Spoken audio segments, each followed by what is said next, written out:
mão no seu coração. Pai, nós entregamos o nosso coração agora diante do Senhor.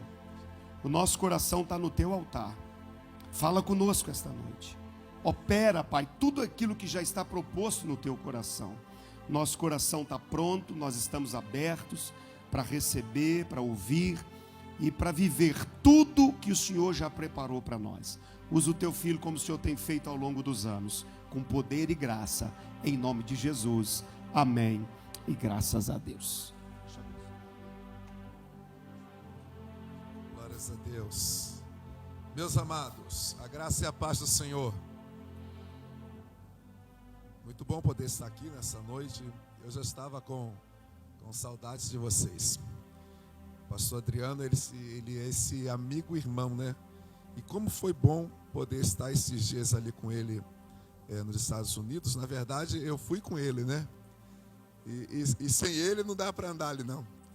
Porque ele nos ensinou, nos conduziu e proporcionou esse momento para a nossa família. Nos permitiu estar ao seu lado. Como foi precioso. Como foi precioso. Muito obrigado, pastor. Deus abençoe o senhor, a pastora Viviane, a Vivian. Deus seja louvado. A Vivian fez bagunça lá também, né? Ela e meu filho. A Vivian nos ajudou lá a pedir as coisas. Eu aprendi a pedir água e café. Não vou arriscar aqui. Não vou arriscar. Água, café e perguntar onde era o banheiro. É o suficiente para sobreviver. Do mais, a gente usava a Vivian como intérprete. Glória a Deus. Os pastores aqui são todos amigos, né? Pastor Claudão, eu lhe amo, viu? Eu também. Eu só não te levo lá para o Rio. Porque o senhor é muito importante aqui, o pastor Adriano. Mas nós falamos do senhor também lá na viagem, né? Ele, Claudão, tinha que estar aqui. Glória a Deus. E em breve nós vamos juntos. Pastor Lucas, pastor Júlio, Deus seja louvado pela vida de todos aqui. Quantos querem ouvir a palavra de Deus? Está com a Bíblia? Mateus, capítulo de número 3, versículo 17.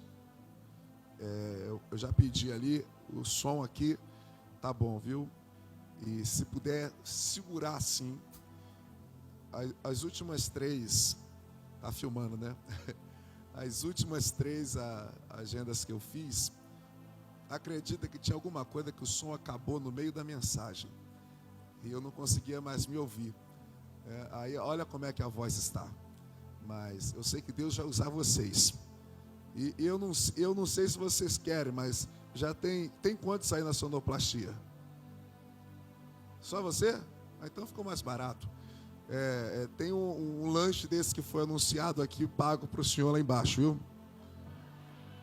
Está na conta do Claudão. Localizou o texto, diz amém. Mateus 3 e...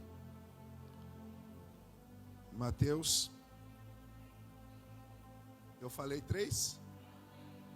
3 e... 3,17, né? 3. 13 não presta. Ô, gente. Calma. Não estraga a mensagem. Vai embora não, irmão. Fica aí, você é bem-vindo. Estamos na igreja. 3:17. 3:17. Achou? Diz amém.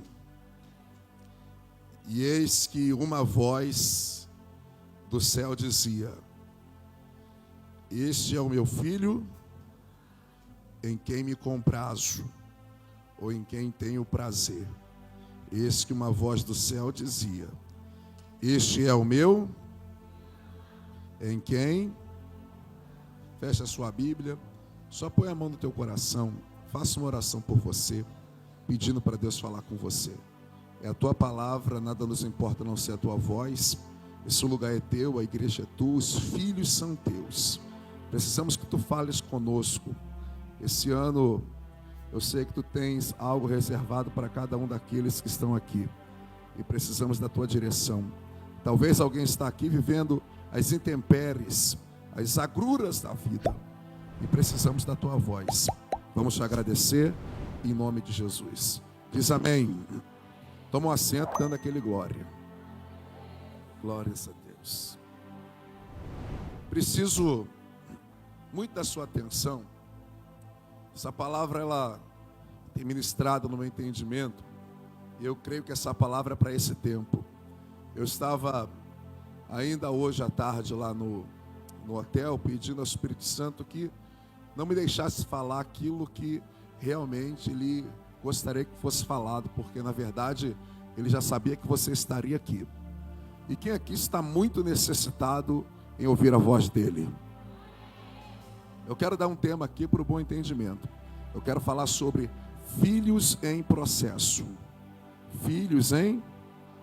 Pode repetir comigo no tom de 3 em alto e bom som. 1, 2, 3. Para ensaio ficou mais ou menos. 1, 2, 3. Agora pega o seu dedo, faz assim e aponta para alguém com muito respeito e diga para ele e para ela assim: suporte o processo. Aponta para o outro lado e diga: suporte o processo. Aponta para o outro lado agora, atrás ou à frente, e diga: suporte o processo. Porque Deus é Deus de processo. Não me pergunte o porquê, mas aprove Deus trabalhar através de processos. Deus poderia de repente trabalhar de uma forma mais simplificada ou menos complicada, mas se você observar na Bíblia, Deus ele sempre escolheu trabalhar através de processos. Deus poderia fazer da noite para o dia, mas Deus resolveu trabalhar com processos. E é o processo que te molda, é o processo que te prepara, é o processo que te capacita, porque Deus é Deus de processo. Eu sei que Deus tem um propósito na sua vida. O propósito é aquilo que você realmente nasceu para ser, para fazer. Na verdade, o propósito é a sua missão aqui. O propósito é aquilo que realmente Deus já escreveu antes de você nascer. Porque quando você nasceu, Ele não estava preocupado com aquilo que Ele iria fazer. Quando você nasceu, aquilo que você nasceu para ser, já estava pronto nele. E na verdade, você só alcança realmente a plenitude do seu propósito depois que você consegue, então, suportar o processo. Se você quer viver o propósito, suporte o processo. Eu não tenho dúvidas que Deus tem algo para a sua vida esse ano. E talvez você está sendo preparada ao longo do tempo, através de um processo, para viver aquilo que Ele tem para a sua vida nesse ano. E eu estou profetizando para quem já quer receber, né? Esse ano, algo que você foi preparado começa a acontecer porque você está capacitada para viver. De repente alguém nesse ano alcança a plenitude do propósito, tudo porque suportou o processo. Eu sei que Deus tem um plano especial para a sua vida. Eu sei que de repente você se preocupa, será que vai acontecer? As dúvidas acabam se tornando normais. O ser humano é frágil no seu interior. E de repente a ansiedade fica pulsando, gritando dentro de você. Será? Será? Será? Mas Deus não conhece o será. Até porque aquilo que existe para você lá no final já está tudo pronto. E na verdade Ele está preparando você para quando você chegar, você já está pronto. É porque na verdade às vezes começa mal e no início parece que não vai acontecer. No meio então da vontade de sucumbir, da vontade de parar, da vontade de retroceder. Quantas vezes você não falou no ano de 2024, eu vou chutar o balde, eu não suporto mais, eu não vou caminhar mais. Mas olha você aqui, suportou o ano de 2024, está mais preparado em 2025 e Deus vai fazer algo extraordinário. Tomara que alguém receba. Então entenda que às vezes você se preocupa com o final, porque na verdade você tem dúvidas se realmente Deus vai cumprir. Agora Deus não se preocupa com o fim, porque na verdade Ele já está te esperando no fim. E aquele que começou com você é aquele que garante o caminho. E é aquele que já está te esperando no final. Até o próprio nome de Deus aponta para o trabalhar dele, o caráter dele na sua vida. Um dia Moisés estava no deserto. Moisés estava E ele fez uma pergunta para Deus, dizendo: Deus, posso te perguntar algo? O Senhor disse: pode, Moisés. A minha pergunta é o seguinte, Senhor: qual é o teu nome? E o Senhor disse: o meu nome, e aprove Deus responder a Moisés no deserto. Aproveitando que você perguntou no deserto, Moisés, eu vou me revelar para ti no deserto. O meu nome é Yahvé, que significa eu sou o que sou. Na verdade, não é somente eu sou o que sou. Eu sou, serei e sempre serei. Eu sou no início do teu deserto e eu continuo sendo e serei no final do teu deserto. Já entendeu na Bíblia? Eu sei que essa igreja é instruída na Bíblia, até porque você tem um pastor da Bíblia. Você já conseguiu compreender que Deus é o início e Ele é o fim? Ele é o alfa e Ele é o ômega. Até o nome de Deus aponta e revela como Ele se comporta através do tempo em nossas vidas. Ele é aquele que começa, Ele é aquele que garante o meio e Ele é aquele que vai com você até o final. Se você entendeu o nome Yahvé, eu estava estudando um pouco, olhando um pouco, e parece que é complicado, mas na verdade não é. Na língua hebraica, esse nome ele não tem vogais, ele só tem consoantes. São 4 consoantes que falam para o nome de Deus e se revela. Então, o judeu, quando ele vai falar o nome de Deus, ele sabe muito bem o que ele está falando. Tanto que quando ele vai pronunciar, na verdade, a pronúncia do nome Yahvé, sem as vogais, na verdade não é uma palavra, na verdade é um som. Então, tomara que alguém entenda, quando o judeu vai pronunciar, é uma espécie de respiração. Quando ele pronuncia Yahvé, ele pronuncia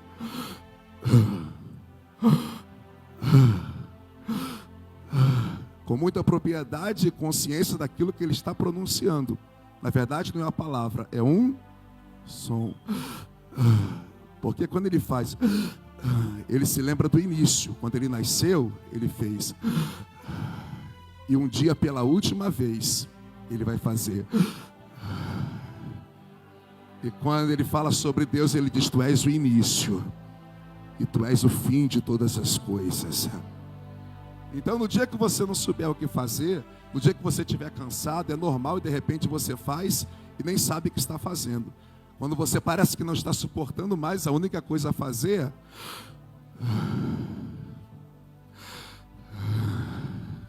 é por isso que o salmista disse: todo ser que tem fôlego, e até involuntariamente você,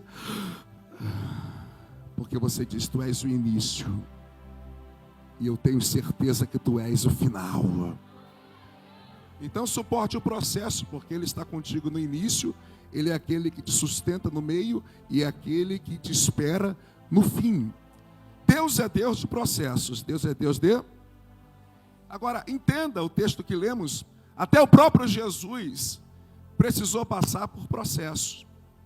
Entenda que Deus não poderia fazer de uma forma mais descomplicada. Agora, por que Deus trilha esses caminhos que ao nosso entendimento parece meio complexo? Tem horas que eu estou lendo a Bíblia e eu não me preocupo em ler com rapidez. Esses dias alguém me perguntou assim: pastor, aquele pessoal bem sisudo, né? Quantas vezes o senhor já leu a Bíblia na sua vida? Eu disse: quantas vezes eu não sei. Eu sei que eu já li, agora quantas eu não sei te explicar, porque eu aprendi que na verdade eu não devo ler, eu devo meditar. Então de vez em quando eu pego um trechozinho e fico ali, Lucas, remoendo naquele trecho e gasto um dia inteiro no pequeno trecho. E fico pensando o que aconteceu aqui. E a minha mente de pregador começa a montar o cenário como aquilo realmente aconteceu. Então eu fiquei pensando, Deus não poderia já despojar o inferno, Jesus vir na terra, sair do trono e chegar aqui e falar para Satanás que agora a dívida estava paga, e ele faria da forma que ele quisesse e a vitória seria da mesma forma. Mas não, aprove a Deus trabalhar com processo. Então acompanhe o processo do Filho de Deus. Por que o ventre de uma virgem? Já parou para pensar? Por que o ventre da virgem? Uma moça que ainda está desposada, para complicar mais um pouco. Ela está prometida em casamento a José, aproximadamente 14 anos, já na maioridade, e de repente ela recebe a visita de um ser celestial que a cumprimenta dizendo: salve, agraciada. Está na Bíblia que ela fica perturbada porque aquela saudação não é do judeu. Então agora aquele anjo vem e libera uma mensagem dizendo: tu és agraciada, bendita entre as mulheres, tu darás à luz ao Salvador. E ela diz: mas como? Porque Deus não perguntou se ela queria, Deus não perguntou se dava, Deus não perguntou se ela concordava. Deus simplesmente interviu e disse: eu te escolhi e estou te colocando no meu propósito. Aí agora uma jovem começa a gerar, desposada, alguém olhando e dizendo: essa Mariazinha aí, ela tem cara de crente, né? Mas passou a carroça na frente dos bois. E aí agora como é que explica para o José que o que está nela não é dela? Só que o próprio Deus que interviu é o Deus que garante. Deus visita através do anjo e agora se revela a José em sonho e diz: não temas em receber a Maria por tua mulher, porque o que está nela é fruto do Espírito Santo. Entenda que acompanha o processo. A barriga vai crescendo, ela começa agora a sentir contrações e parece que vai nascer, mas na verdade, por que nasce numa estrebaria? Porque na verdade ela não sabe quando. Na verdade, até por conta da época também, o que está nela não é dela, ela não sabe quando nasce. Então eles vão agora a Belém e de repente, por conta da hospedaria lotada, a única coisa que resta é uma estrebaria, um estábulo. Agora, dá para perceber, quem vai nascer é o Filho de Deus, num lugar sem estrutura, entre os animais. Se tem alguém olhando, não entendendo o trabalhar de Deus, dizendo: coitada dessa moça, tem que gerar no meio dos animais, não planejou o nascimento do menino. Na terra parece que não existe estrutura nenhuma, mas quando ela dá a luz ao menino, está no texto bíblico que os anjos estão no céu e uma voz angelical diz: nasceu na cidade de Davi o Salvador. E miríades agora dizem: glória a Deus e paz na terra aos homens de boa vontade. Nasceu. Agora olhe para mim, uma criança normal. Alguém olhava e dizia: filho de José, o carpinteiro. A Bíblia vai ocultá-lo. Desde o seu nascimento, ele aparece agora no contexto bíblico. Dobre a sua atenção aqui. Ele aparece com 12 anos. Quantos anos? 12 anos. Está no texto assim: como de costume, foram a Jerusalém. Com 12 anos tinha Jesus quando vai a Jerusalém, como de costume. Agora, que costume é esse? Ele tem 12 anos. E o filho de um judeu com 12 anos, ele tinha que ser apresentado aos doutores. Para quê? O pai tinha responsabilidade de ensinar algumas coisas ao filho, como a parte de geografia, a Torá. Então, os doutores agora queriam saber se aquele menino de 12 anos tivera realmente uma boa instrução, um bom ensino nas escrituras, para que ele então pudesse ter responsabilidade a partir de 12 anos, que ele assumiria então a maioridade para cuidar dos negócios do pai. Então o pai tinha que pegar o filho, apresentar aos doutores. Isso acontecia ali na redondeza do templo. E depois que os doutores então avaliassem o menino e fizessem perguntas ao menino, o menino se respondesse bem, então o pai que estava do lado dele iria colocar a mão na cabeça dele, diante dos doutores, e o pai iria dizer assim: este é o meu filho amado, em quem eu me comprazo. Agora, tu já leu o contexto bíblico? Jesus, quando ele vai a Jerusalém, nesse costume chamado bar mitzvah, bar filho mitzvah, mandamento, a prova do mandamento, Jesus se perde.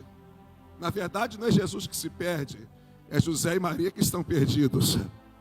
Porque Jesus está no templo, mas ele está sem o pai. Então os doutores agora, quando percebem o menino de 12 anos, ele pergunta: cadê o pai? Não, o pai não está aqui. Mas pergunta assim para ele mesmo sem pai. Ele não deve ter pai. E os doutores começam a perguntar, só que eles começam a se impressionar, porque Jesus não só respondia, mas Jesus ensinava aos doutores. Aí alguém perguntou: mas quem é o Pai? Aí de repente lá vem o José procurando Jesus, que já está na mentalidade dele, perdido há 3 dias. Eu sou o Pai. E olha para Jesus e diz: onde você estava? E Jesus diz: eu estava tratando de negócios do meu Pai. Não tinha pai no dia do Bar Mitzvah. Ele estava ali entre os doutores e não tinha ninguém para dizer: é o meu filho. Na ótica da terra, e dos 12 aos 30, a Bíblia oculta, mas aqui você conhece pelo contexto histórico, que ele agora está sendo ensinado pelo pai. Até os 12, ele ficava aos cuidados da mãe. A partir dos 12, então, ele precisava estar mais perto do pai, porque um judeu, segundo o costume, tinha que ensinar o filho uma profissão. E eu já ouvi alguém até dizer que o José não era carpinteiro. Jesus não era carpinteiro. Claro que José era carpinteiro e por isso ele ensinou a carpintaria, porque era a única coisa que ele tinha para ensinar, e ninguém ensina aquilo que não sabe. Então Jesus foi carpinteiro sim, dos 12 aos 30, trabalhando na carpintaria do seu pai. Agora pensa, eu estou falando do Filho de Deus, trabalhando na carpintaria de José, dos 12 aos 30 anos. Já parou para pensar que alguém de repente visitava aquela carpintaria e não sabia quem era aquele carpinteiro? Alguém chegava ali e não sabia, na verdade, quem era aquele que de repente estava atrás do balcão, servindo, mexendo com a madeira. Agora olhe para mim, Jesus nasceu para ser carpinteiro? Não. Mas a carpintaria foi uma fase de preparação. Enquanto você não vive aquilo que você realmente nasceu para ser, Deus te prepara naquilo que você está fazendo. É que de repente ninguém sabe quem é que está trabalhando naquela empresa. Ninguém sabe quem está ali atrás daquele balcão. Ninguém sabe quem atende aquele telefone. Ninguém sabe quem dirige aquele carro. Ninguém de repente conhece você, porque é a fase de preparação. Você está sendo preparado na carpintaria. Então, quer um conselho? Suporte a carpintaria. E não exija reconhecimento na carpintaria. Na carpintaria ninguém te conhece. Na verdade, na carpintaria ninguém te reconhece. Estou falando em todas as áreas da sua vida. Suporte esse período de trabalho. Porque enquanto ele mexe com a madeira, se tem alguém aqui para dar glória a Deus, ele está sendo preparado para o madeiro. Então aquilo que você faz te prepara para aquilo que você nasceu para ser. Me ajuda aí, coloca a mão no ombro de alguém, balança ele, balança ela e diga: suporte o processo. Diga: não fuja da carpintaria, não reclame da carpintaria. Diga: Deus está trabalhando em você, para depois trabalhar através de você. Tem alguém aí? Tem alguém aí? Um dia você vai entender que tudo aquilo que você viveu foi necessário para aquilo que você vai se tornar. Tudo aquilo que você realmente se envolveu foi necessário para aquilo que Deus iria fazer. Dos 12 aos 30 anos, que fase!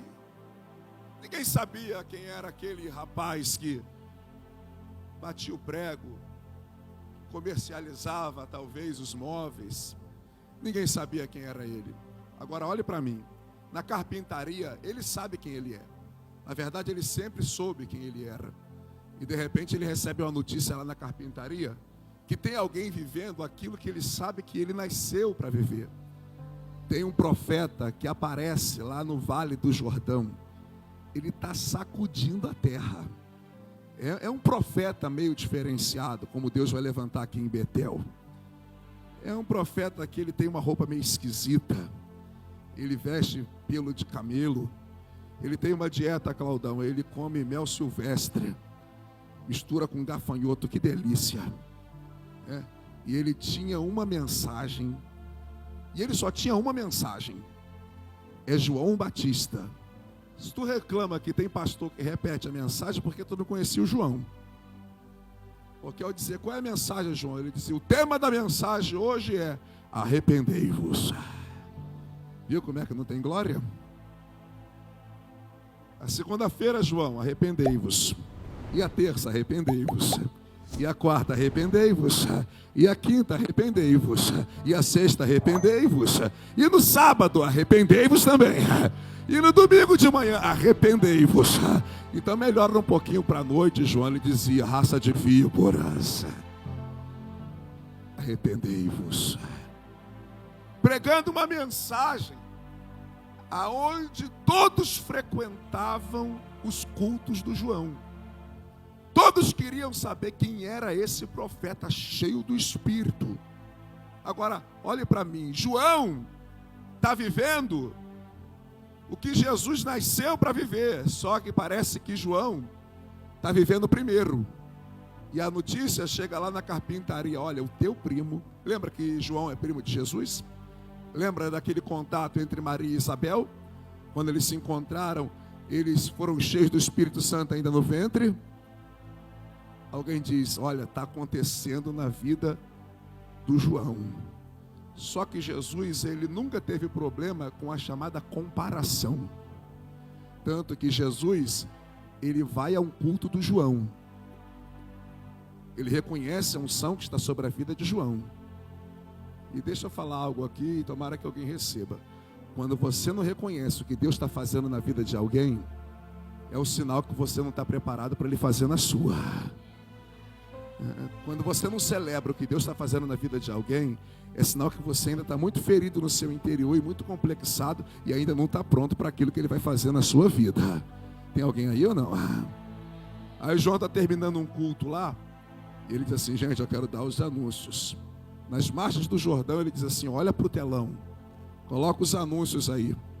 E de repente os anúncios estão lá. João está dizendo: olha, eu estou pregando para vocês, mas nós vamos receber no nosso culto que na verdade ele é antes de mim.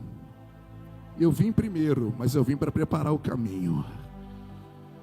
Eu vos batizo com água para arrependimento, mas ele vos batizará com o Espírito Santo e com fogo.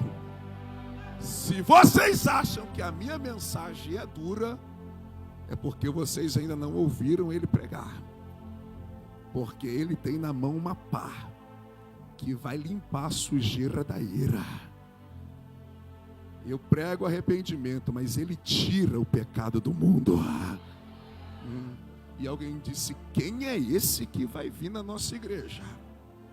E de repente João está lá batizando aproximadamente 5.000 pessoas todo dia.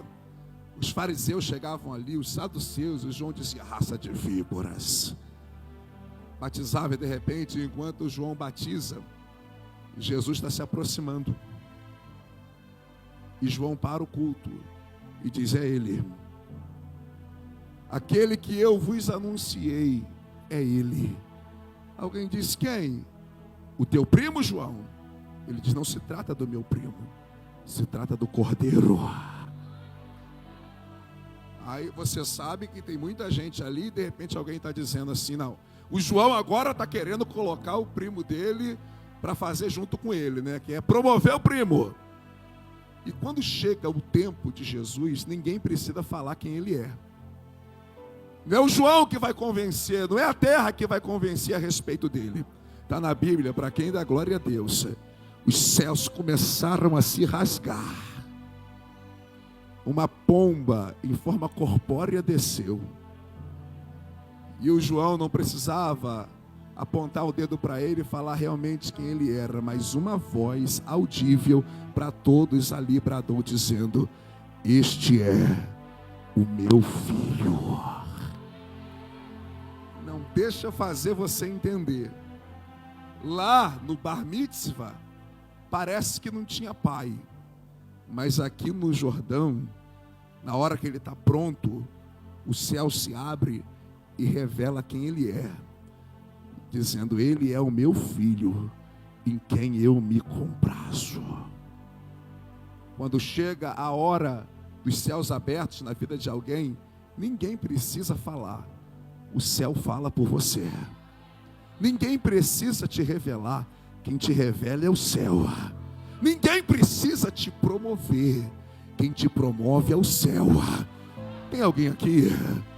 Antes do céu aberto, você pode fazer força, você pode articular, você pode tentar mover na internet, você pode impulsionar, você pode pedir ajuda a quem está no lugar que você gostaria de estar. Nada acontece, mas quando o céu se abre, é Deus que vem e mostra para essa terra quem você é e o que você nasceu para ser. Se tem alguém aí, levante essa tua mão aí, faz alguma coisa. É o meu filho! Se levantar as duas mãos, eu vou liberar uma profecia para esse ano. Isso aqui vai pegar uma pessoa, pode até pegar duas, mas eu quero escutar o glória a Deus de quem vai receber, né? Tem gente aqui que atravessou um grande processo, mas esse ano de 2025 é o ano do céu aberto na tua vida. É o ano do céu aberto na tua vida. É o ano que Deus vai revelar você. É o ano que Deus vai mostrar para alguém quem você realmente é. Esse é o meu filho.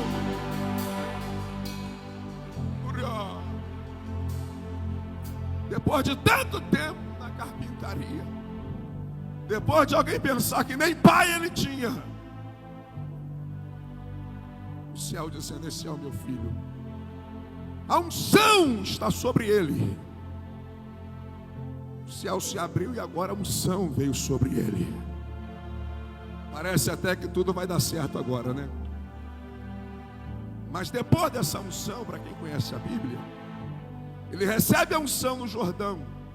E o Espírito que veio sobre ele o conduziu ao deserto.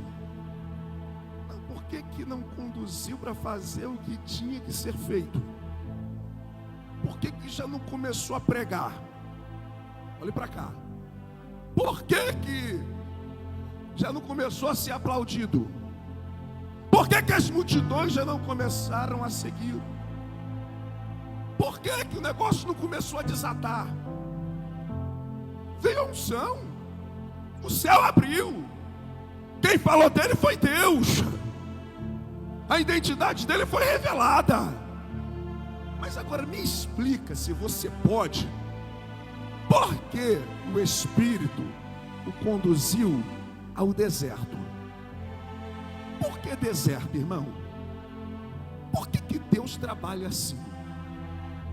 Por que Deus escolheu trabalhar por esse meio?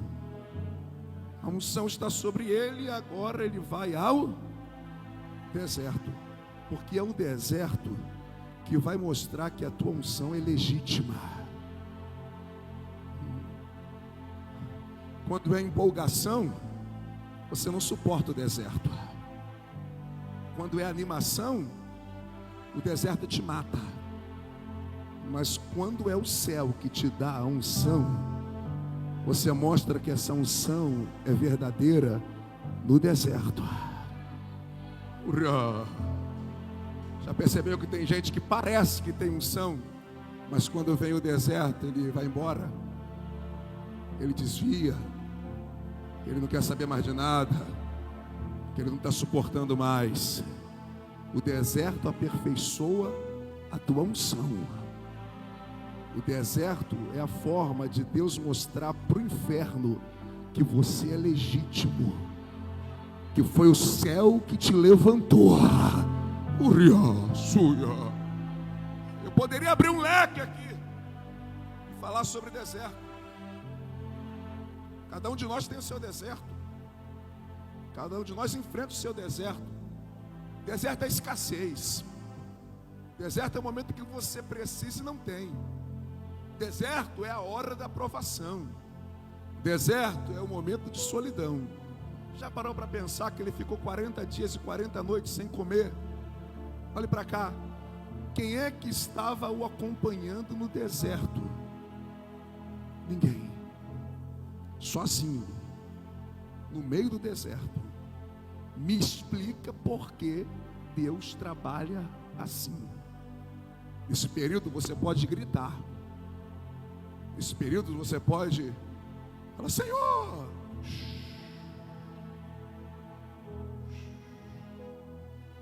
Deus não se empolga com nossas emoções. Deus não se empolga. Deus não é atraído por essas coisas. tua lágrima, se Ele está te tratando, é só uma lágrima. E Ele diz: suporta, eu estou te preparando. Se eu desse esse microfone na mão de alguém e você falasse um pouquinho do teu deserto, de repente essa igreja ia cair em lágrimas. Irmão, procura um homem de Deus, procura uma mulher de Deus que você de repente admira. Estou falando um homem de Deus, não estou falando alguém que foi inventado por um sistema de internet, não. Estou falando de um homem de Deus, de uma mulher de Deus. Procura alguém, e se você tiver 10 minutos de mesa com ele ou com ela, procure saber só um pouquinho da vida dele, que ele vai te contar sobre um deserto. Ele vai te falar o que ele precisou atravessar. Quando alguém de repente amanhã falar para você assim: ó, eu quero viver o que você está vivendo, aí você diz: é só essa parte, ou você quer a parte inicial também? Porque ninguém sabe o que você atravessa para chegar onde precisa chegar. Pastor Adriano, a gente já conversou bastante, né? Mas talvez eu nunca consegui contar tudo na íntegra. Eu trabalhava, ô Lucas, e consegui romper com o meu trabalho. Aí abri uma empresa pequena que eu me tornei na época o maior dizimista da igreja que eu congregava. Não, mas eu dizimava vezes mais do que todo mundo que dizimava ali. E aí eu falei até com o pastor Adriano hoje, tomando um café. Eu caí na besteira de gostar de pregar, mas queimava dentro de mim, eu não conseguia ficar sem pregar. E aí começaram a me convidar para pregar, e o meu negócio indo muito bem. E de repente, quando eu saía para poder pregar, alguém me ligava para resolver alguma coisa. Aquilo começou a me incomodar. Estou falando do meu testemunho. Aquilo começou a tomar meu tempo. Eu estava orando, de repente: ó, tem que resolver isso aqui, viu? Ó, tem alguém aqui para poder resolver. E aquilo ia tirando o meu momento de oração. E eu olhei para minha esposa e disse: você quer saber? Eu vou largar isso tudo aqui. Ela disse: mas você demorou tanto tempo para construir. Eu disse: tu tem coragem? Ela é doida igual a mim. Ela disse: eu peguei e deixei tudo que eu construí para lá. E para quê, irmão? Pastor, Deus te honrou. Deserto. Não estou falando aqui para você tomar essa atitude, não, mas eu a tomei. E aí chegou um momento que o aluguel começou a atrasar. A gente não tinha casa. Eu perdi a conta de quantas vezes eu fui ameaçado de despejo. E eu sempre fui bom pagador. Só que chegou um momento que na igreja que eu congregava, eu tive que entrar numa fila chamada fila da cesta básica. Eu falei: eu não acredito que eu tenho que estar nessa fila. E não tinha jeito, irmão. Ele me cercou de todos os lados. Eu não tinha o que fazer. Eu falava: Senhor, eu não queria ficar nessa fila, não. Eu só escutava uma voz: eu preciso te tratar. Pega a cesta.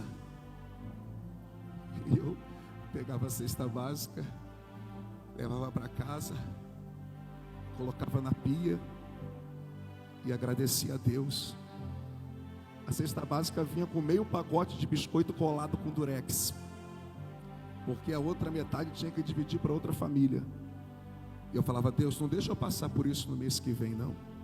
Aí não me pergunte por quê, que até hoje eu não entendi. No mês seguinte, eu estava lá na fila da cesta básica. Obrigado. Levava para casa e dizia: Deus, muito obrigado. Meio pacote de biscoito. Às vezes vinha 2 ou 3 quilos de arroz. E eu precisava daquilo ali. No mês seguinte, vai para a cesta básica. Eu fiquei uns 4, 5 meses. Obrigado. A lágrima escorria no olho. Na penúltima vez que eu fui buscar, teve uma irmã lá que ela apontou o dedo assim: tu não precisa disso não, sai da fila. Aí veio a outra pessoa e disse assim: não, ele está precisando. Eu falava: eu não acredito, Senhor, que eu estou passando por isso. Aí uma voz dizia assim: eu preciso te tratar. Porque amanhã, quando eu fizer algo na tua vida, você vai entender que você não pode se exaltar. Você não pode empinar o nariz, Alex. E eu falo, então o que eu tenho que fazer? Suporta. Aí quando eu ia orar, eu só fazia assim, ó.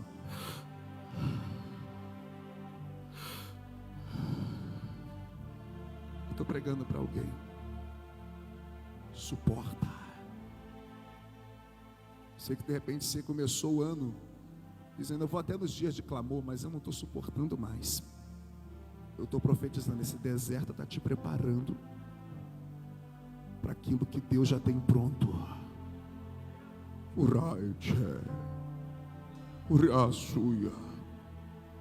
Hoje não tem. Quem te ajudava não ajuda. Pode gritar, pode chorar, faça campanhas. Se Deus está te tratando,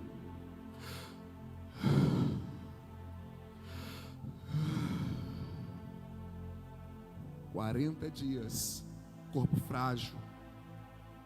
Depois de 40 dias, olhe para mim, quem é que se apresenta? O próprio Satanás. Depois de 40 dias, que ele viu os céus abertos, que o pai disse ao meu filho, já percebeu a Bíblia? A primeira coisa que o diabo diz quando encontra no momento do deserto é: se tu és filho de Deus. Porque filho não pode passar por isso, né? Não, filho não pode ter necessidade como você está tendo. Filho não pode atravessar deserto. Se tu és filho, transforme essas pedras em pães. Resolva o teu problema.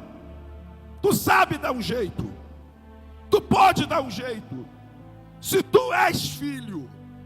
Já percebeu que o caminho que ele se utiliza e as palavras de confronto são as mesmas? Não, tu não está na igreja. Tu não é crente. Tu não é filha. Por que está passando por isso? Aí vem uma gente que nunca experimentou desertos na internet e diz, tu tem só que conquistar. Se você está passando um momento difícil, tu está sem Deus. Eles não sabem o que é um processo. Eles não sabem o que é uma preparação. Se tu és. Aí Jesus olha e diz, nem só de pão eu tenho uma palavra que saiu da boca do Pai. Aí está pensando que o diabo desiste? Ele diz, então vamos até aqui. E o levou a um lugar alto e disse, lança-te daqui. Aí o diabo pegou a palavra e disse, está escrito que ele tem que dar ordem a anjos a teu respeito. E você não vai tropeçar em pedra alguma. Lança-te. Não, olhe para mim. Olha o que o diabo está dizendo. Se tu és filho, lança-te daqui, porque está escrito que ele tem que dar ordem, você não vai tropeçar. E aí de repente quando você tropeça, você acha, eu não sou filho. E no dia, irmão, que o anjo não vem, essas situações que você já viveu, que ele poderia ter enviado um anjo, mas aprova ele não enviar o anjo. E é por isso que você não é filho. Pastor, eu tropecei, eu não sirvo para ser crente. É porque o diabo está dizendo, você é filho, tu não pode tropeçar. Ele tem que dar um jeito de te segurar. Tu não pode errar. E aí você começa a se cobrar. E aí você começa a ouvir essas outras vozes. Aí você para tudo, larga tudo, porque você se acha inferior a todos. Que alguém é melhor do que você, e você acha que você nunca vai chegar. Você está em processo, irmão. Caiu, levanta. Tropeçou, erga a cabeça. O anjo não veio.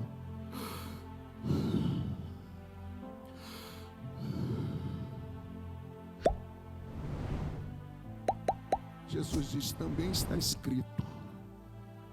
Também está escrito: não tentarás o Senhor teu Deus.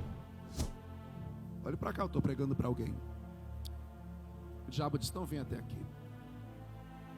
Eu levou ao pináculo do templo na cidade santa. Agora olhe para mim: cidade santa, templo santo, lugar alto. Olha como ele faz um cenário para você ceder. De lá eles viram no monte, melhor dizendo, todos os reinos da terra. Esse monte aqui é espiritual. E o diabo olhou para ele e disse assim: todos esses reinos foram dados a mim.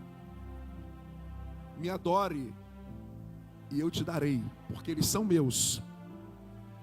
Agora, você é filho, não tem, mas eu tenho os reinos. E você é filho e você não tem. Mas se você se curvar, eu posso te dar. É só se curvar, porque você é filho, e filho tem que ter. E você não tem. Mas eu posso te dar. É só você se curvar.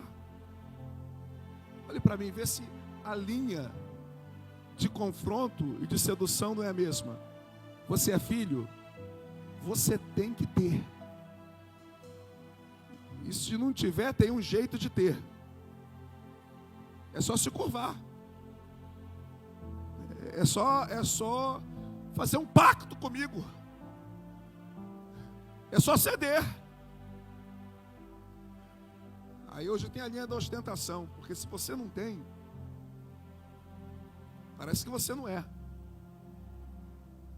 Aí tem gente que fica fantasiando uma vida e quer ter uma vida que não tem, só para mostrar que é. É por isso que tem muita gente hoje em depressão, porque na verdade é uma vida mentirosa. E você tem necessidade de ter para você entender que você é. Só que estou liberando uma palavra curadora aqui. Você não precisa ter para ser. Você já é mesmo sem ter. E o teu valor não está no ter. É porque estão colocando pressão. Tu tem que ter. Tu tem que ter. Tu tem que ter. Porque se você não tem, você não é. Eu sei que Ele pode te fazer ter. Mas antes dele te fazer ter, Ele vai te fazer ser. Enquanto você não tem, quer um conselho?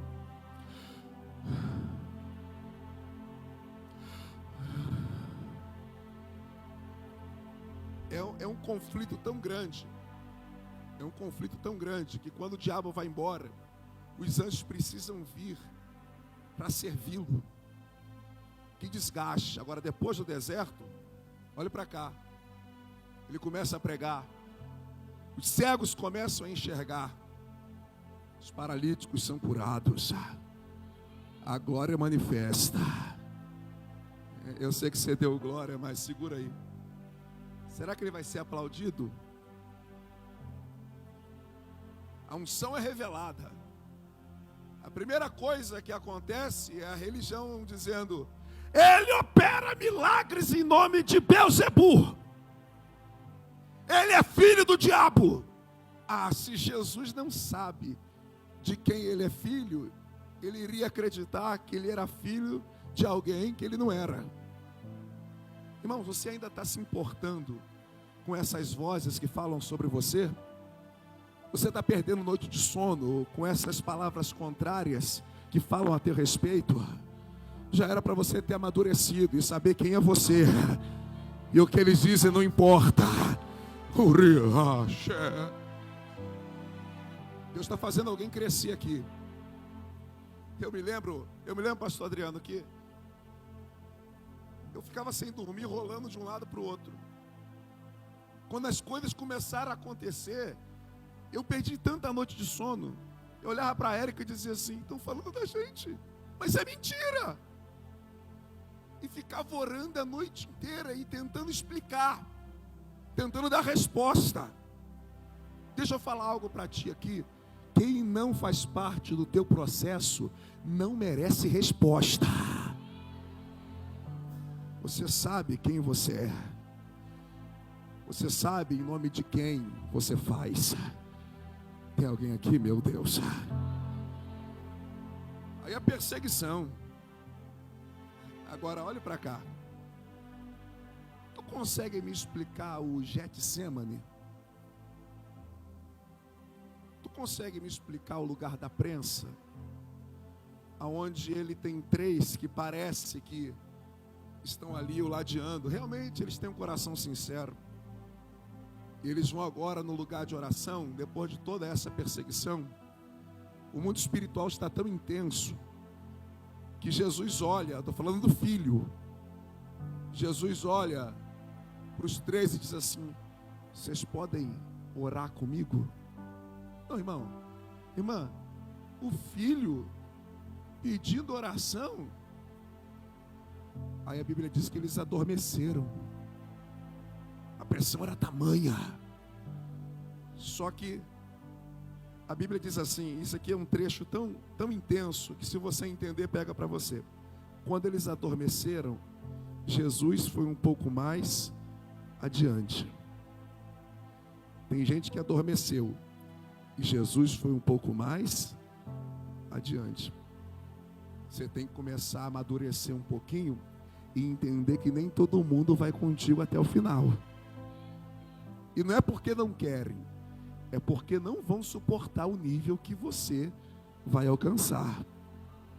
Então para de ficar se fragilizando. Me deixaram. Quando eu precisei, não me ajudou. Não era para estar comigo e foi embora. Vá um pouco mais adiante. Eu vim pregar para alguém hoje aqui, irmão.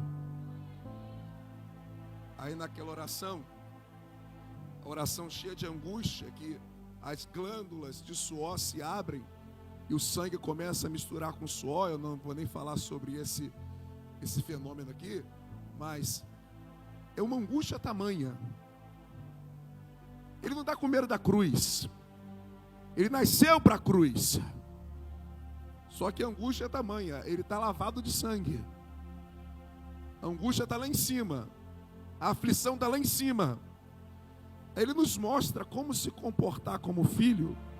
No momento da angústia, a oração é esta aqui, olha. Pai. Abba, Pai. Na hora da angústia, ele continua sabendo quem ele é. Na hora da dor, ele continua sabendo quem ele é. Na hora da dor, ele não perde a identidade. Ele diz: Pai, se possível. Aí a oração se intensifica. E ele diz: Abba, Pai. No contexto grego, eu estava estudando com um professor. Na verdade, é alguém muito entendido. Ele sempre aprendeu com rabinos.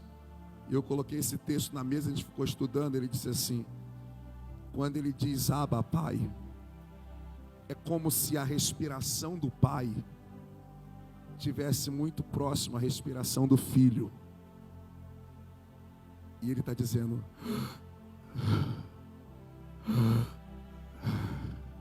Paizinho.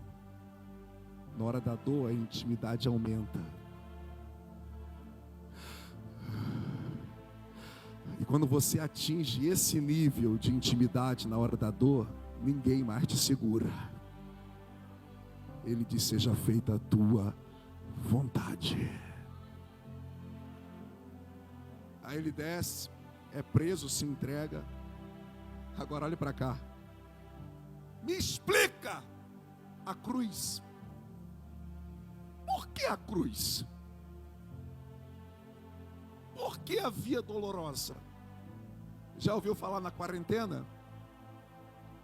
O chicote de 12 a 14 pontas que faziam cortes no corpo do marginal. Morte de cruz é para bandido, malfeitor.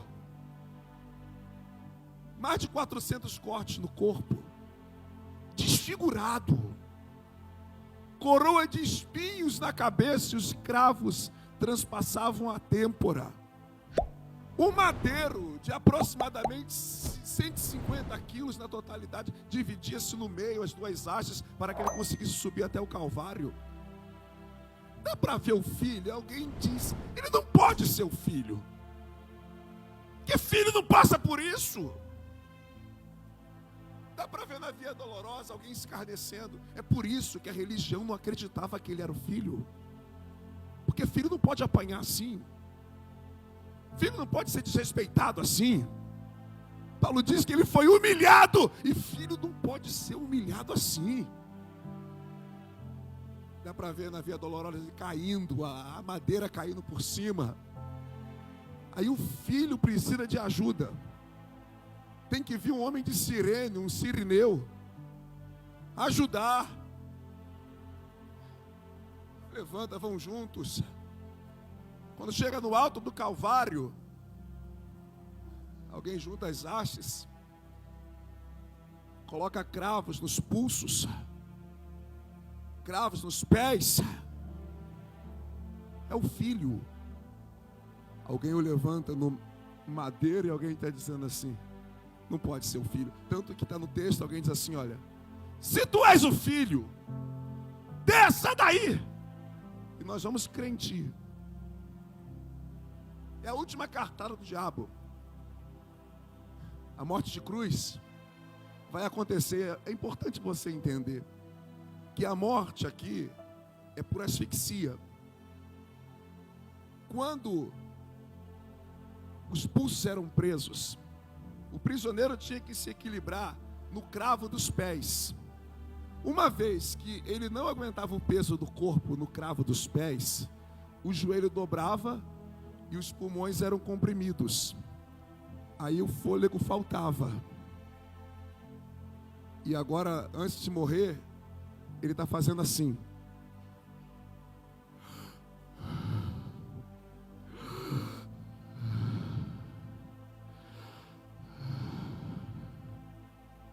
Alguém disse que o pai o abandonou. Alguém disse que o pai virou as costas para ele. Nunca. Pastor, está na Bíblia. Acho que você tem que ler direito. Mas ele disse que o pai o abandonou quando ele disse, Deus meu, Deus meu. Ele não disse pai meu. Ele disse Deus meu. Por que me desamparastes? Deixa eu te explicar o que está acontecendo aqui. A carga de pecado vai vir sobre ele. Quando ele sente o desamparo, aquilo que é santo precisa se retirar para a carga do meu e do seu pecado vir sobre ele. Se a carga do pecado vem sobre o que é sagrado, quem morre é Deus.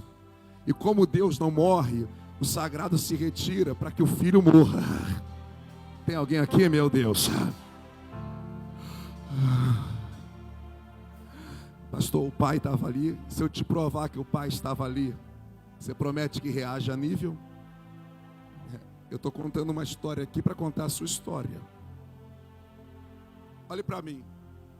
Quando o filho, o cordeiro que o João falou, está morrendo no Calvário, coaduna com o momento que o cordeiro dos homens está morrendo lá no Santíssimo, para que o pecado fosse expiado. Olhe para cá para tu entender. Uma vez ao ano, o sumo sacerdote atravessava aquele véu, aquela cortina, com 10 centímetros de espessura, com 18 metros de altura, pegava o sangue do animal que seria sacrificado, iria aspergir sobre a tampa do propiciatório, a tampa da arca da aliança, para que Deus recebesse, olhasse para aquele sangue, para que o pecado fosse coberto. Entenda, por que o sangue, vale a pena você entender isso aqui. Por que o sangue era derramado na tampa? Porque o que estava por debaixo da tampa não poderia ser visto por Deus. Porque se Deus observasse, conseguisse ver o que estava por debaixo da tampa, Deus ia matar a humanidade. Por isso a chamada cobertura ou expiação. O sacerdote tinha que pegar o sangue do cordeiro e cobrir o propiciatório. Dentro daquela arca estavam alguns elementos, como as tábuas da lei, a vara de Arão que floresceu e o maná que desceu do céu. O sangue tinha que estar ali para Deus não ver o que estava dentro. E tomara que alguém entenda que o único lugar que Deus não enxerga na terra é além do sangue. E aí Deus não podia ver as tábuas da lei, porque se Deus conseguisse enxergar as tábuas da lei, Ele ia se lembrar que Ele deu uma lei ao povo, e o povo rejeitou a sua lei, e Deus ia matar aquele povo. Então o sangue estava ali para que Deus não pudesse ver as tábuas. A vara de Arão também estava ali, e Deus não podia ver aquela vara de Arão, porque se Deus enxerga aquela vara de Arão, Ele ia se lembrar que Ele levantou um líder, e o povo rejeitou o líder, e Deus ia matar os rebeldes. Se Deus enxergasse o maná que estava dentro da arca, Deus ia se lembrar que um dia o povo disse: precisamos de comida. Deus enviou pão, e o povo pegou aquele pão e disse: que pão fio é esse? Deus ia se lembrar da ingratidão e ia matar o povo.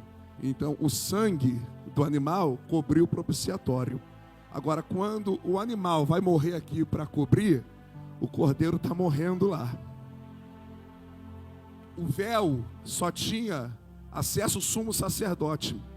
Tomara que alguém entenda. Quando o cordeiro morre, nas costas do sacerdote, o véu de alto a baixo começa a se rasgar. Aquele véu de 18 metros, com 10 centímetros de espessura, nem a força de 2 cavalos conseguiriam rasgar aquele véu. Então, se tu entender aqui, você vai reagir. Onde é que está o pai aqui? O judeu, quando perdia um filho, a dor dele era tão grande, mas tão grande, que ele colocava a mão no alto das suas vestes e rasgava de alto a baixo. Quando o véu se rasgou, era o pai se manifestando. O centurião entendeu e disse: verdadeiramente ele é o filho.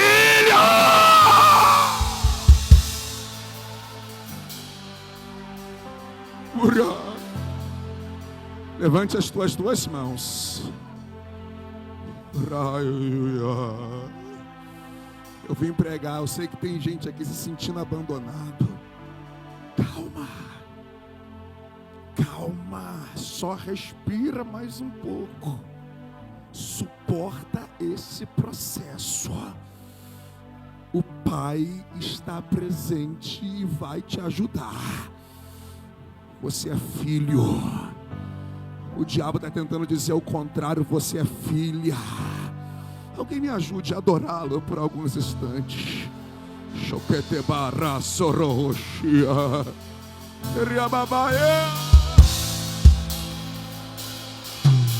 Eu estou vendo Deus pegar alguém aqui, irmão.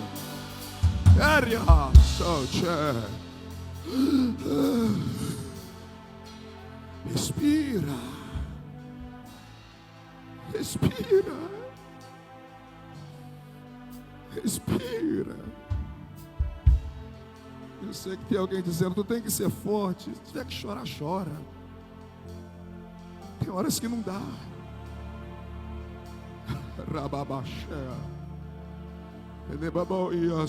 Está descendo um remédio aqui, irmão. Está descendo um remédio aqui.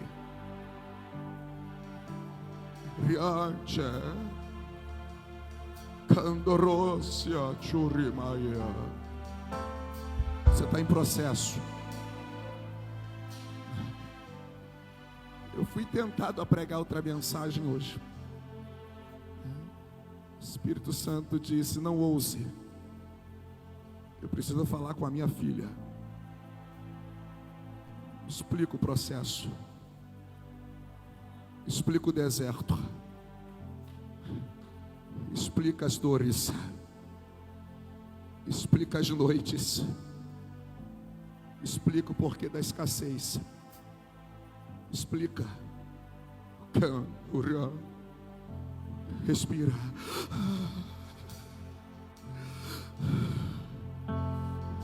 O teu fim já está pronto. Calababai suricantai. Chorebebabai cantiacia. Me explica o teu processo. Que infância complicada foi essa? Nas horas mais especiais, onde estava o pai, carente de pai, criado na casa dos outros. Tu acredita que até Jesus precisou ficar fora da casa dele? Só para cumprir um propósito. Cada mamacha. Pastor, complexo, casamento desequilibrado, julgada, complexado. Tem gente aí que não tinha o que comer na infância, como eu, precisou vestir as roupas de primos.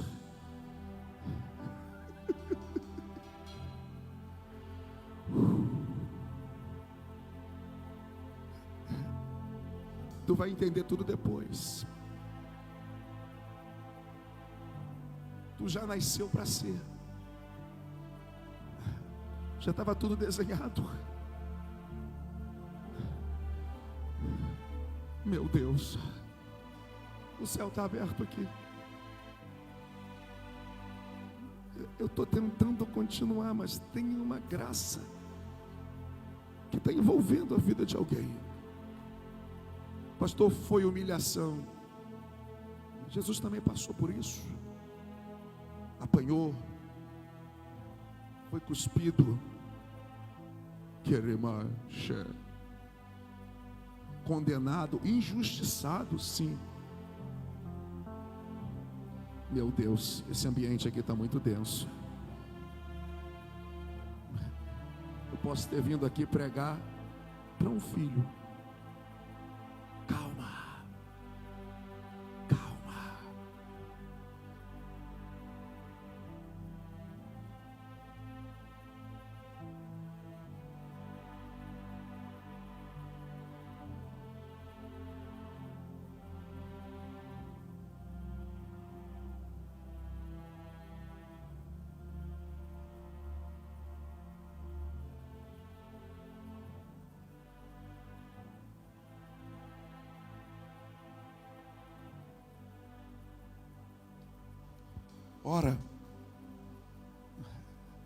Ora, Deus tinha que te explicar o que está acontecendo. Eu não vim pregar hoje. Eu vim amando do teu pai.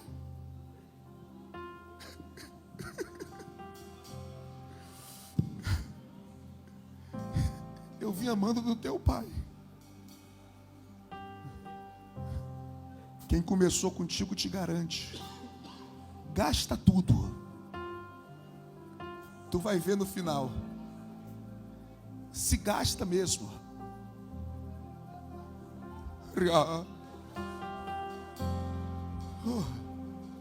Dono dos meus dias.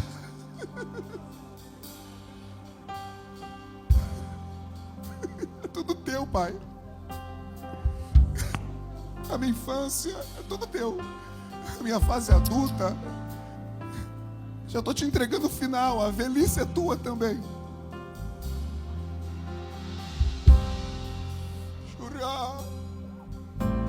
Está vindo uma unção aqui.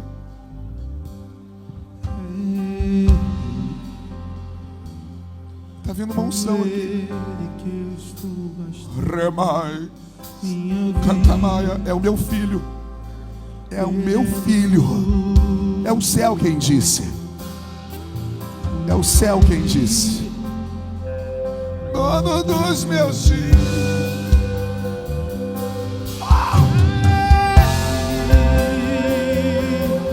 Por ele que eu estou gastando a minha vida. Xarabaralaia. Por amor e com alegria. É isso aí, é isso aí.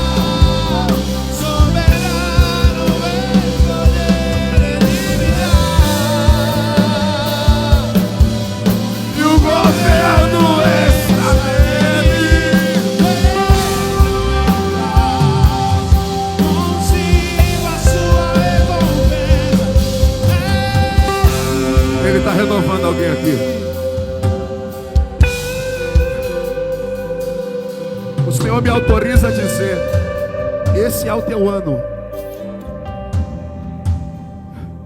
Suportou, resistiu, está vivo. Uma vez que eu coloquei os meus olhos em ti, nada mais me satisfaz.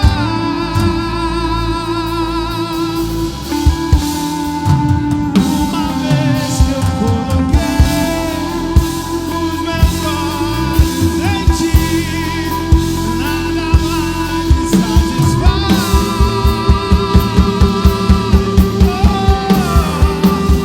Uma vez que eu coloquei Não dá para viver sem ti. meus olhos em ti, nada mais me satisfaz.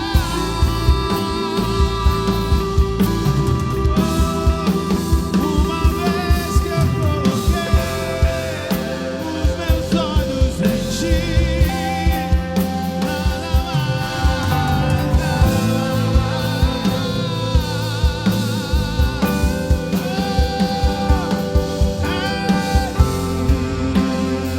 Está tudo pronto. Está tudo pronto. Está tudo pronto. O deserto te habilitou. Está tudo pronto. O diabo sabe que você é filho. O diabo sabe que você é filha. Shurikandaramadabababashá.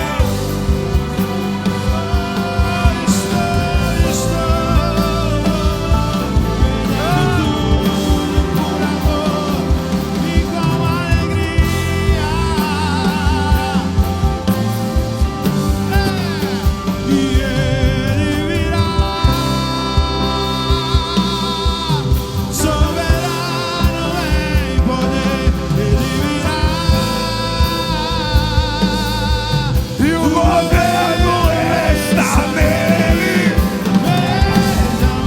Meu Deus, a glória está vindo aqui. A glória dele está vindo aqui. A glória dele está vindo aqui. Os céus estão abertos. É o meu filho. É o meu filho. O governo está nele, Rabababaxé. consigo a sua recompensa. Por ele que eu estou gastando,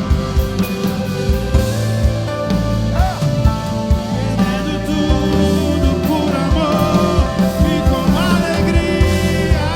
Xadabababaxé. Dono dos meus dias, ele. Eu quero chamar as filhas e os filhos aqui na frente. Vem com a tua família. Vem. Eu vou. Meu Deus, o que é isso, Senhor? Shakatababa, Sheroiadeleabaya. Rebamamaio, Soroloshea. Abraça alguém da tua casa. Irmão, estou sentindo um peso de unção aqui. Está chegando a tua hora.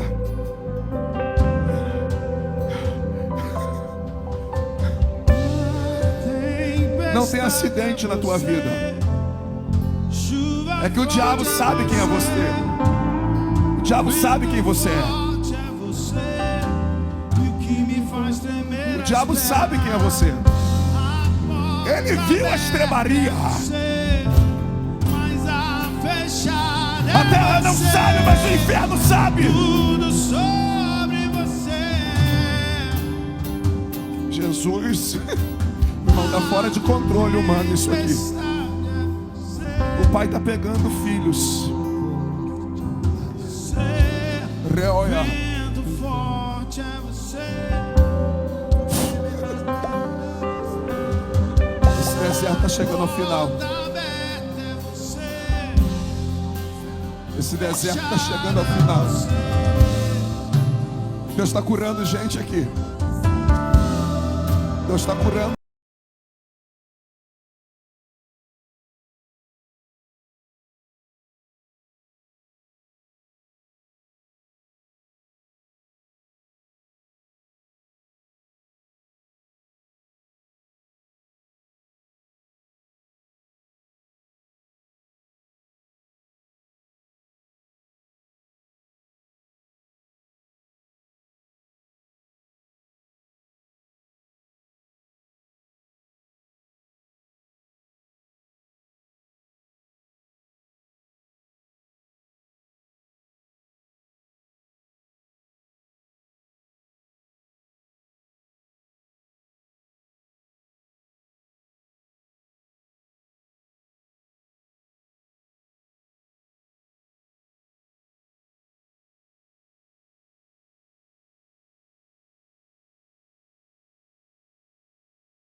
aqui.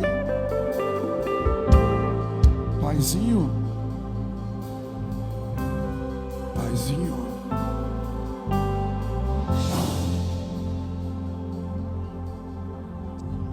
Será porque o diabo?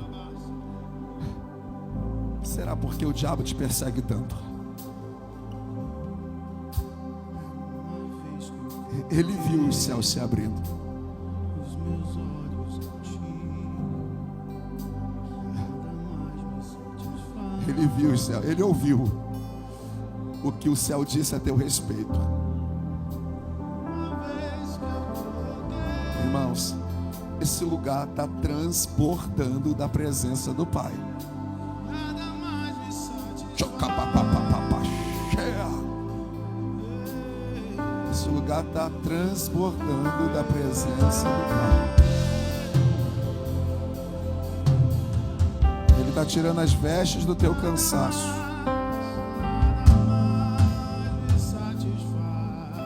Ele está querendo falar contigo tem um tempo já. Por que que você desacreditou? Por que que você diminuiu o que eu tenho para a tua vida? O deserto te desgastou. Por que que tu acredita nessas mentiras que essas bocas malditas falam a teu respeito? Eu já disse quem você é.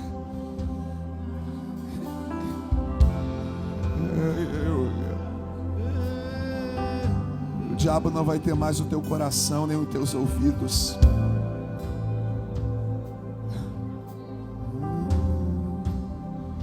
Ah, meu Deus. Filha,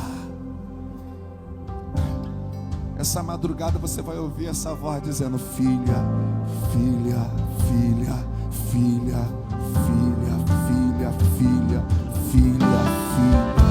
Filha, filha, filha, filha, filha, filha, filha. Ai, meu Deus! Deus está curando gente aqui, meu Pai. Iria babassuria. Eu sou ele. Alguém só abraça essa moça, tem uma cura acontecendo.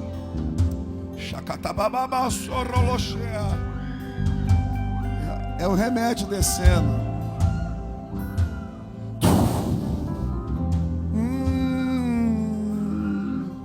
Só abrace.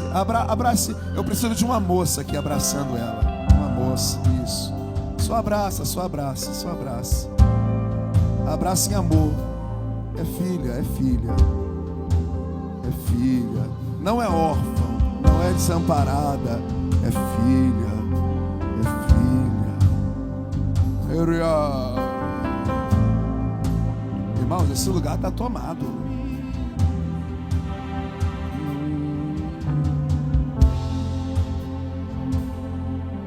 Chacatabababaxa. Fecha os teus olhos.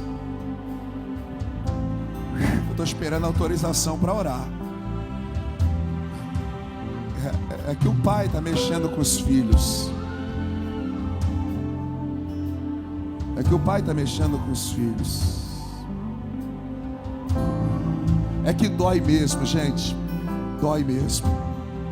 Dói. Dói mesmo. É normal, dói. Eu já senti essas dores. É filho.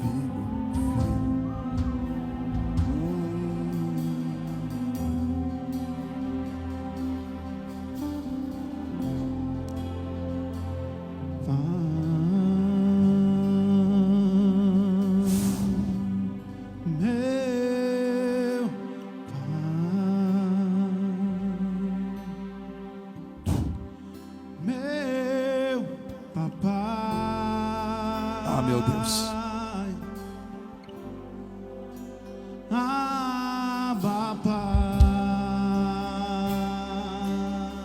Shakatabanababash.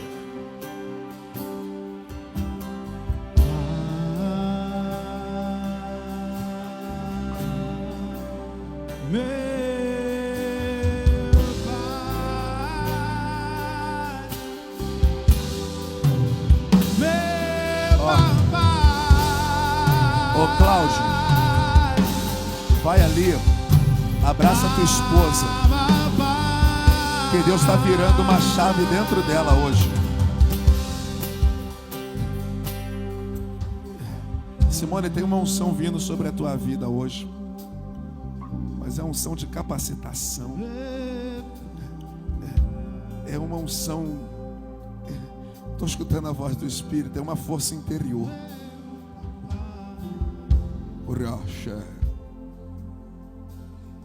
É um nível de intimidade maior com teu pai. O teu pai. O teu pai. Se ele é o teu pai.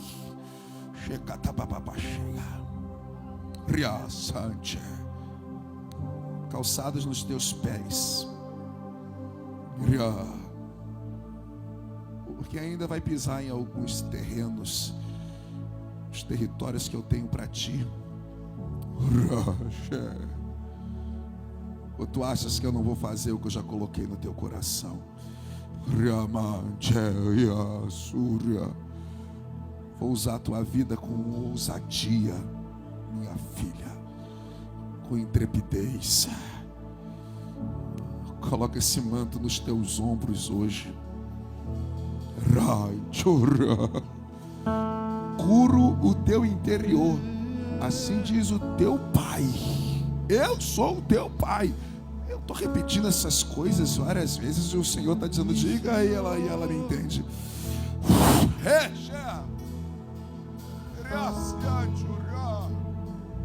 Fecha os teus olhos e abraça a tua família.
Senhor, Abba, Pai,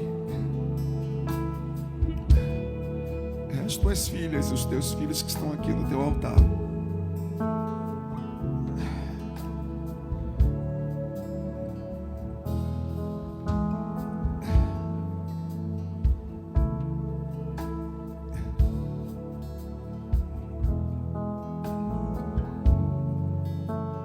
quero te pedir que o Senhor ajude-os Só o Senhor pode explicar. Só o Senhor pode ministrar o porquê de tudo. Mas que eles saiam daqui entendendo que Tu és o início e o fim. Eu oro por essa família que não vai se desfazer no meio dos desertos. Eu oro pelos casamentos que fazem parte do propósito. Eu oro pelos filhos e pelos filhos dos filhos. E que esse ano de 2025, Senhor, seja um ano de muita intimidade, de muito relacionamento. Que eles saiam daqui com sede, com fome, curados e prontos para viver o que foram preparados para viver. Sim, meu Deus. Que eles saiam daqui com a identidade de quem eles são. Filhos, filhas. Eu os abençoo com essa palavra, em nome de Jesus. Diz amém. Olhe para mim. Irmão, eu estou muito tocado aqui, sabe? Ah, meu Deus, dá vontade de ficar aqui deitado nesse altar hoje. Você vai levar essa presença lá para tua casa. Você vai abraçar o teu pai, fica deitado com ele lá na cama, no sofá. De madrugada tu acorda, dá um beijo nele, dá um cheiro nele. Quando tu acordar, saiba que ele está ali, que ele sempre esteve. Deus falou contigo? Se falou, levanta as duas mãos assim. Eu só creio que falou se você hoje conseguir abraçar 20 irmãos e irmãs e falar: você é filho, filho, filho, filho, filho, filho.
Aquele que acalma o vento, aquele que aquieta o mar e tira a força do fogo, faz o leão jejuar. O Deus que deu a muralha, a estéril faz mãe de filho, é o mesmo que brada no ar. Não temas, sou contigo.